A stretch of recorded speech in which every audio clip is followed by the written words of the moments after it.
সন্ধ্যার টিফিনে বা বাচ্চাদের স্কুল টিফিনে এরকম মোগলাই পরোটা দিলে কিন্তু আর কিচ্ছু চায় না, পুরো টেস্ট হবে দোকানের মতো। প্রথমেই ময়দাটাকে তেল, নুন ও জল দিয়ে ভালোভাবে নরম করে মেখে রেখে দিয়েছি। তারপরে এখানে কিছুটা তেল দিয়ে সেই লেচিগুলোকে ভালো করে এরকম রুটির মতো বড় গোল করে বেলে নিয়েছি। তারপর এখানে একটা গ্লাস মগ বা বাটিতে পেঁয়াজ কুচি, লঙ্কা কুচি, নুন ও কিছুটা ব্রেড ক্রাম্বস এর গুঁড়ো দিয়ে ও একটা ডিম ফেটিয়ে ভালো করে সেটাকে মিক্সড করে নিতে হবে।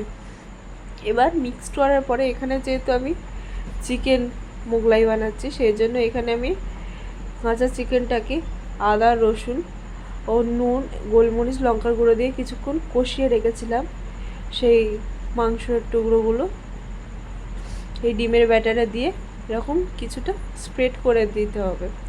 দেওয়ার পরে এভাবে আমার দেখানো মতো 4 সাইড ভালোভাবে মুড়ে মোগলাইয়ের একটা শেপ দিয়ে নিতে হবে। এরপর কড়াইতে কিছুটা সাদা তেল গরম করে সেই মোগলাইটাকে ভালো করে এপিট ওপিট লাল করে ভেজে নিতে হবে।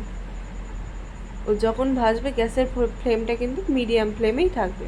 ভেজে নিলে রেডি দোকানের মতো টেস্টি মোগলাই পরোটা। আপনাদের বাচ্চাদের দিলে কিন্তু এক নিমিষেই প্লেট পুরো ফাঁকা হয়ে যাবে।